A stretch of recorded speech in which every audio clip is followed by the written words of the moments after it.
আপনারা এই কথাটা একটু প্রচার করবেন, অনেক হয়তো জানে না। আমাদের সরকারের পক্ষ থেকে যখন এই মধ্যপ্রাচ্যের ইসরায়েল ইরান যুদ্ধ শুরু হয়, সংঘাতের ফলে মিডল ইস্টের আরও কিছু দেশ যখন আক্রান্ত হয়েছে, তখন মাননীয় প্রধানমন্ত্রী 28 তারিখ কিন্তু আমাকে ফোন করেছিলেন, আমার মাননীয় মন্ত্রীকে ফোন করেছিলেন যে সমস্ত ফ্লাইটগুলো বাতিল হচ্ছে তাদের থাকার ব্যবস্থা করেন, এবং এই ফ্লাইটগুলো আবার চালু হলে তারা যেন যেতে পারে, কিংবা যেই সমস্ত দেশে যেতে পারবে না তাদের ভিসা যেন এক্সটেন্ড করে, এই বিষয়ে আপনারা পদক্ষেপ নেন। তো আমরা পররাষ্ট্র মন্ত্রণালয় সহ যৌথ সমন্বয়ের মাধ্যমে আমরা আমাদের প্রথমে ঢাকাস্থ ওই মিডল ইস্টের দূতাবাসগুলোকে অনুরোধ করেছি যে আমাদের আটকে পড়া যাত্রীদের ভিসার বিষয়ে যেন তারা একটু ইতিবাচকভাবে দেখে।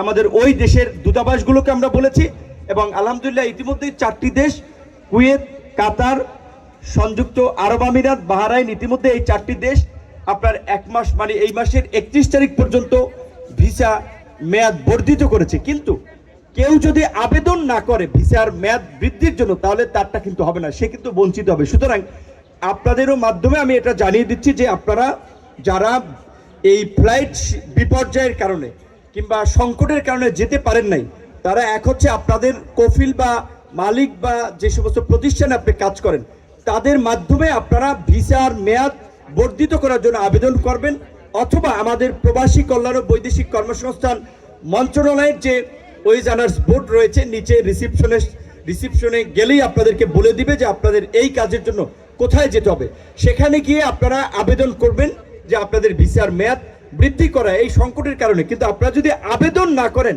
তাহলে কিন্তু অনেকে বঞ্চিত হবেন। সেই কারণে আমি মিডিয়ার ভাইদের মাধ্যমে এই বক্তব্যটি জানিয়ে দিচ্ছি, যেহেতু আমরা রাতে জানতে পারছি এই অগ্রগতিটা আমাদের হয়েছে।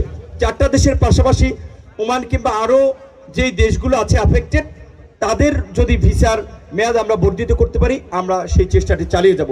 সর্বোপরি আমরা আপনাদের কাছে দোয়া চাই, সহযোগিতা চাই, যেহেতু আমরা দীর্ঘ আন্দোলন সংগ্রামের পরে আমরা নির্বাসিত আমাদের আজকের নেতা জনাব তারেক রহমানের নেতৃত্বে এই ফ্যাসিবাদের পতন ঘটিয়ে আজকে বাংলাদেশকে আমরা নতুনভাবে বিনির্মাণের চেষ্টা করে যাচ্ছি। তিনি একজন পরিশ্রমী মানুষ, ডায়নামিক লিডার, তার সাথে কাজ করতে গিয়ে আমরা দেখেছি, আমরা যেটা চিন্তা করি তার আগেই দেখা যায় তিনি সেটা বিস্তারিত প্ল্যান এবং রোড ম্যাপ আমাদের সাথে শেয়ার করে থাকেন। আপনারা দেখেছেন 9টার মধ্যে অফিসে চলে যান, এবং 9টারও 5 মিনিট 7 মিনিট আগে অফিসে চলে যান, এবং সকলকে কিন্তু তিনি এই নির্ধারিত সময়ের মধ্যে অফিসে হাজির থাকতে বলেছেন। কেন? আমরা যদি সকাল সকাল অফিস করি তাহলে আমাদের যে আমলাতান্ত্রিক জটিলতা, মানুষের যে হয়রানি ভোগান্তি সেবা পেতে, সেটা কিছুটা নিরসন হবে ইনশাল্লাহ। উপজেলা পর্যায়েও এই ধরনের আপনার সঠিক সময়ে আপনার একেবারে সকাল সকাল অফিস করা শুরু হয়েছে।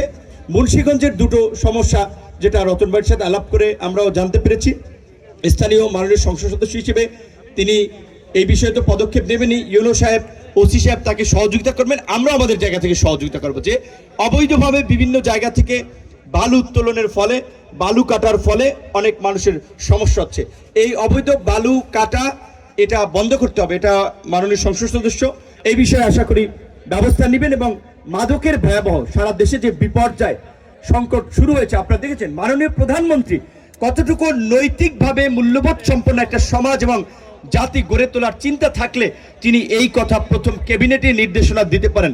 মাদক এবং জুয়ার বিরুদ্ধে তিনি কিন্তু প্রশাসনকে শক্ত ব্যবস্থা নিয়েছেন, এমনকি নতুন আইজিপি তাকেও নির্দেশনা দিয়েছেন, তিনিও কিন্তু এই বিষয়ে তার অবস্থান ব্যক্ত করেছেন। আপনারা সবাই ভালো থাকবেন।